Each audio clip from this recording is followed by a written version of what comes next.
menjalin.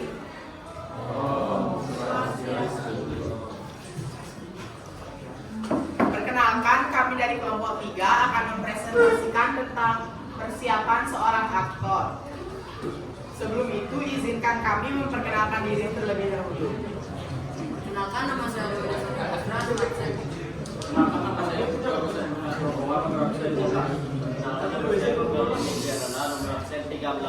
Perkenalkan, nama saya Kalianisku Septiana Putra, nomor absen 20. Perkenalkan, nama saya Dewi Faisinja, nomor absen 20. Dan juga kami mewakili teman kami yang sedang dispensasi di Ketua Bina Pelajaran Inggris absen 20. Adapun hal-hal yang akan kami bahas, yang pertama penjelasan dasar mengenai persiapan seorang aktor dan teknik-teknik persiapan aktor. Yang pertama, seorang aktor bekerja di teater dengan dasar ekspresi diri untuk menghidupkan karakter peran. Dalam usaha untuk menghidupkan ekspresi itu, maka pemeran berusaha menciptakan sistem reaksi beragam yang dapat memenuhi tuntutan teknis pementasan. Latihan-latihan yang dilakukan bisa berupa latihan non-teknis dan latihan teknis. Latihan non-teknis seperti relasi, konsentrasi, kepekaan, kreativitas yang terpusat pada pikirannya.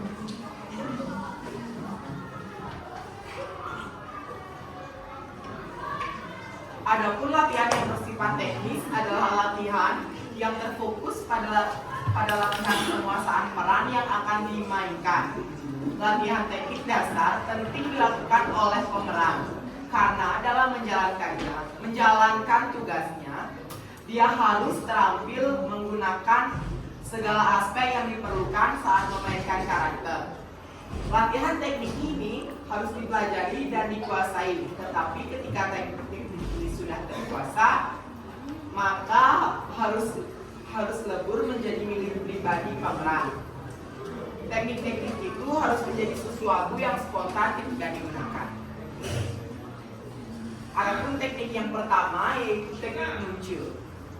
Teknik muncul atau the technique of entrance menurut Rendra dalam buku tentang bermain drama tahun 1982 adalah suatu teknik seorang pemeran dalam memainkan peran untuk pertama kali memasuki sebuah pentas lakon.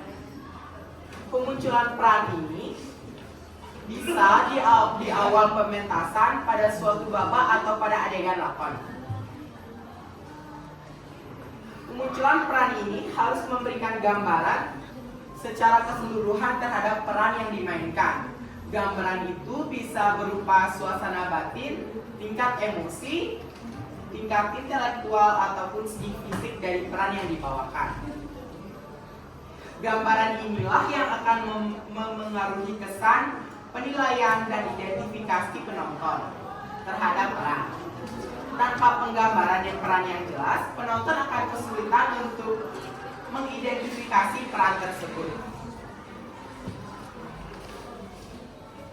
Pemunculan pemeran untuk pertama kali ketika memasuki sebuah pentas lakon harus memberikan hal-hal sebagai berikut. Yang pertama, memberi gambaran fisik karakter yang dimainkan. Yang kedua, menunjukkan tingkat emosi karakter yang dimainkan. Dan yang terakhir, kesinambungan hubungan dengan jalan cerita yang sudah berjalan. Yang kedua ada teknik memberi isi. Teknik memberi isi adalah teknik untuk memberi isi pengucapan dialog-dialog untuk menonjolkan emosi dan pikiran-pikiran yang terkandung dalam dialog tersebut. Menurut Rendra, pada bukunya yang tahun 1982, teknik memberikan isi adalah cara untuk menonjolkan emosi dan pikiran di balik kalimat-kalimat yang diucapkan dan di balik perbuatan-perbuatan yang dilakukan dalam sandiwara. Teknik ini bisa dilakukan dengan 3 cara sebagai berikut. Ada tekanan dinamik, yang kedua tekanan nada, dan tekanan tempo. Tekanan dinamik yaitu memberi tekanan ucapan pada salah satu kata pada kalimat. Fungsi dari tekanan ini adalah untuk membedakan antara kata yang dianggap penting dengan kata yang dianggap kurang penting. Tekanan dinamik ini berguna untuk menjelaskan isi pikiran dari kata dan kalimat yang kita ucapkan. Yang kedua, tekanan nada, yaitu pengucapan kalimat atau kata dengan menggunakan nada atau melodi. Kalimat atau kata yang kita ucapkan dengan bernada akan mencerminkan perasaan kita ketika mengucapkan kata atau kalimat tersebut. Dan yang terakhir, tekanan tempo, yaitu memberikan tekanan terhadap kata dengan cara memperlambat pengucapan kata tersebut. Tekanan ini efeknya hampir sama dengan tekanan dinamik, yaitu menjelaskan isi pikiran dari kata yang kita berikan tekanan. Selanjutnya akan dijelaskan oleh teman saya. Yang ketiga, teknik pengembangan. Teknik pengembangan hampir sama dengan teknik memberi isi, tetapi dengan metode yang berbeda. Teknik memberi isi dapat dilakukan dengan cara penekanan pada pengisian perasaan dan pikiran pada kalimat. Sedangkan teknik pengembangan suasana cerita, perasaan dan pikiran dari peran yang ada dalam lakon tersebut. Teknik pengembangan bisa dilakukan dengan teknik pengembangan pengucapan dan teknik pengembangan jasmani. Teknik pengembangan pengucapan dilakukan dengan menaikkan volume suara, menaikkan tinggi nada suara, menaikkan kecepatan tempo suara, atau menurunkan volume suara, nada suara, dan kecepatan tempo suara. Teknik pengembangan jasmani bisa dilakukan dengan menaikkan tingkat posisi jasmani, berpaling, berpindah tempat, melakukan gerak anggota badan, dan ekspresi muka. Yang keempat yaitu teknik membina puncak. Teknik membina puncak adalah teknik yang dilakukan oleh pemeran terhadap jalannya pementasan lakon. Teknik ini dilakukan oleh pemeran untuk menuju klimaks permainan. Teknik ini bisa dilakukan dengan cara sebagai berikut. Yang pertama, menahan intensitas emosi, yaitu dengan cara melakukan tahap demi tahap penggunaan emosi pemeran pada suatu pementasan lakon.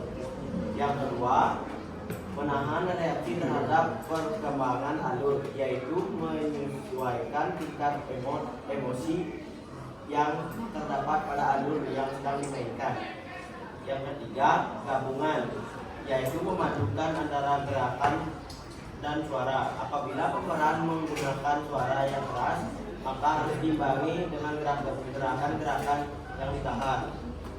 Begitu juga sebaliknya, apabila pemeran menggunakan gerakan-gerakan yang cepat, maka suaranya yang ditahan. Apabila sudah sampai puncak, semuanya digabung antara gerakan dan suara. Selanjutnya kan jelaskan teman saya. Kerjasama antara pemain yaitu suatu kerjasama yang ditempuh oleh pemeran di panggung untuk membina puncak permainan. Yang B, penempatan pemain yaitu dengan cara memindah-pindahkan pemain di atas ke atas. Secara teknis, pemain yang dapat berada di panggung bagian belakang akan lebih kuat dibanding dengan pemeran yang berada di panggung bagian depan ketika pemeran itu berhadapan-hadapan. Teknik ini berhubungan dengan penyutradaraan, maka penggunaan teknik ini harus bekerja sama dengan sutradara. Yang kelima adalah teknik timing. Teknik timing adalah teknik ketepatan waktu antara aksi tubuh dan aksi ucapan, atau ketepatan antara gerak tubuh dengan dialog yang diucapkan. Selain itu, teknik ini juga bisa digunakan untuk menjelaskan alasan sebuah aksi baperan. Teknik ini harus dilatih terus-menerus sehingga tidak menjadi sebuah teknik, tapi lebih menjadi sebuah ilham atau intuisi dalam diri pemeran. Teknik ini kalau tidak dilakukan dengan tepat akan dapat merusak permainan teater. Sebab ada kemungkinan terjadi tabrakan dialog antara pemeran. Teknik timing bisa dilakukan dengan 3 cara, yaitu gerakan dilakukan sebelum kata-kata ucapan, gerakan dilakukan bersamaan kata-kata diucapkan, atau gerakan dilakukan sesudah kata-kata diucapkan.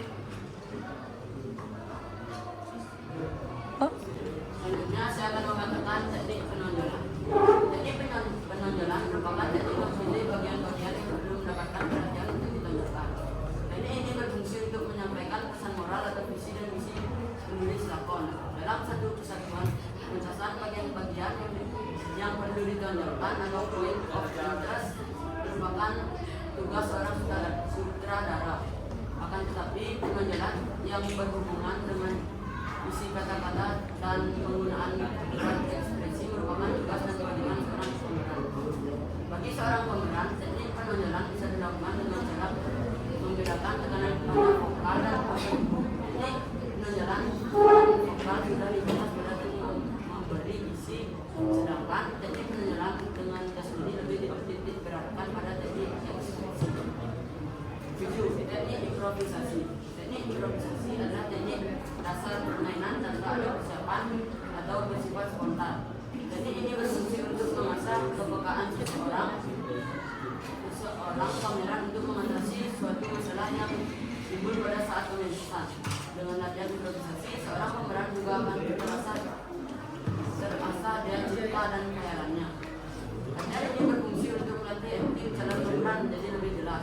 Improvisasi juga berguna untuk menggambarkan karakter yang dimainkan agar mengandung daya khayal yang mampu memesona penonton. 8. Teknik blocking dan komposisi. Secara mendasar, blocking adalah gerakan, visi atau proses penataan atau pembentukan sikap khusus seluruh aktor di atas panggung. Blocking dapat diartikan sebagai aturan berpindah tempat dari titik atau area satu titik atau area yang lainnya bagi aktor di atas panggung. Untuk mendapatkan hasil yang baik, maka perlu diperhatikan agar blocking yang dibuat tidak terlalu rumit, sehingga lalu lintas aktor di atas panggung berjalan dengan lancar. Jika blocking dibuat terlalu rumit, maka perpindahan dari satu aksi menuju aksi yang lain menjadi tidak jelas. Yang terpenting dalam hal ini adalah fokus atau penekanan bagian yang akan ditampilkan. Selanjutnya Prestis fungsi blocking secara mendasar sebagai berikut: A. Menerjemahkan naskah lakon ke dalam sikap tubuh aktor sehingga penonton dapat melihat dan mengerti. B. Memberikan fondasi yang praktis bagi aktor untuk membangun karakter dalam pertunjukan. C. Menciptakan lukisan panggung yang baik dengan blocking yang tepat. Kalimat yang diucapkan oleh aktor menjadi lebih mudah dipahami oleh penonton. Di samping itu, blocking dapat mempertegas isi kalimat tersebut. Jika blocking dikerjakan dengan baik, maka karakter tokoh yang dimainkan oleh para aktor akan tampak lebih hidup. Komposisi dapat diartikan sebagai pengaduran atau penyusunan pemain di atas pentas. Sekilas komposisi mirip dengan blocking. 9. Gladi resi. Gladi resi adalah pelatih umum yang terakhir kali dilakukan sebelum pelaksanaan atau pementasan pada acara sesungguhnya. Tujuan dari kegiatan gladi resi adalah untuk mengukur sejauh mana kesiapan pemain atau kru dalam melakukan pementasan teater sesungguhnya. Berikut ini tahap-tahap gladi resi. Stop and go. Stop and go adalah proses latihan menghafal secara keseluruhan atau per bagian. Di tengah proses, sutradara menghentikan sebentar, stop, dan memberikan penjelasan arahan, kemudian para pemain mengulangi lagi adegan yang sama, go, sesuai arahan sutradara. Teknik ini sangat baik dilakukan agar pemain tidak kehilangan detail karakter yang diperankan, penghayatan peran. Selanjutnya akan dibacakan oleh Bapak. Baik, yang kedua ada top 10, yaitu proses latihan top 10 dilakukan untuk menghafal rancangan blocking yang telah ditetapkan oleh sutradara.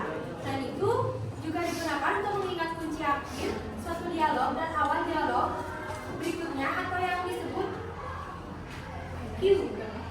Pada aktor mempraktikkan blocking yang ditetapkan oleh sutradara dalam mengucapkan baris awal dialog atau top sebagai tanda mula dan mengucapkan baris akhir dialog atau T sebagai tanda berubahnya blocking. Latihan ini dilakukan berulang-ulang sehingga para aktor memahami desain blocking yang telah ditentukan. Proses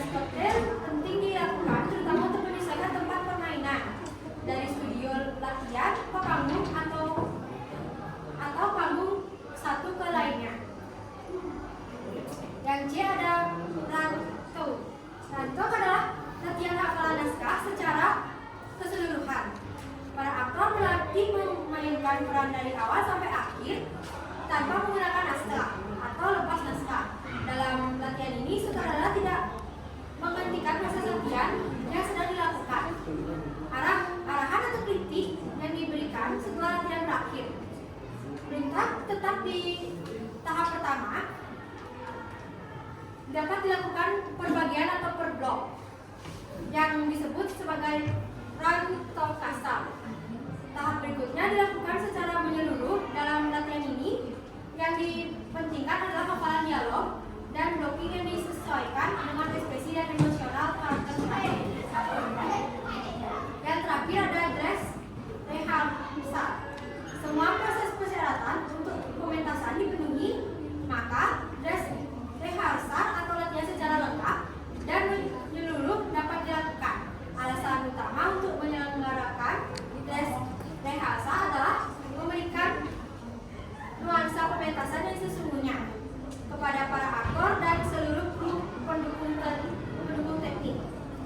Dengan demikian, semua bisa mempelajari segala kekurangan dan mengetahui hal-hal yang perlu disesuaikan dan diperbaiki. Umumnya proses ini dilakukan 2 tahap atau 3 kali. Tahap pertama yang dilakukan biasanya disebut dengan istilah ganda kotor. Pada tahapan ini, komentar, kritik, dan saran dapat diberikan baik dari sutradara atau pengamat yang dihadirkan.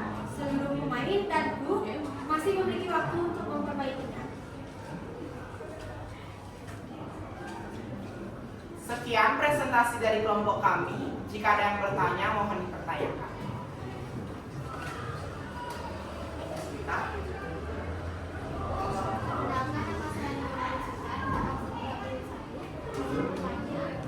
Apakah dari semua teknik ini sangat penting untuk dikuasai oleh seorang aktor, dan bagaimana jika salah satu dari teknik ini belum dikuasai oleh aktor tersebut? Apakah ada pertanyaan lagi?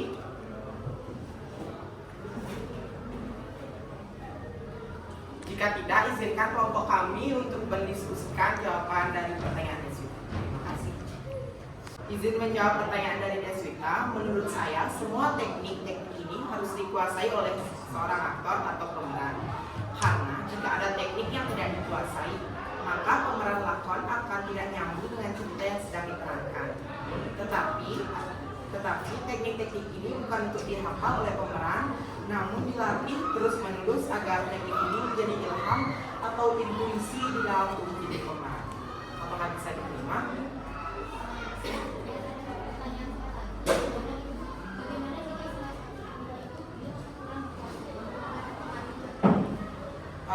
Menurut kami, jika ada satu teknik yang belum dikuasai, maka akan ada pengaruh, dikarenakan kan kalau dia itu nggak tahu satu teknik aja pasti nggak nyambung sama cerita yang sedang dilakoni.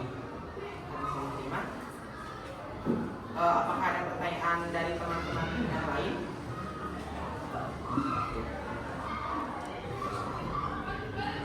Jika tidak, kami tutup presentasi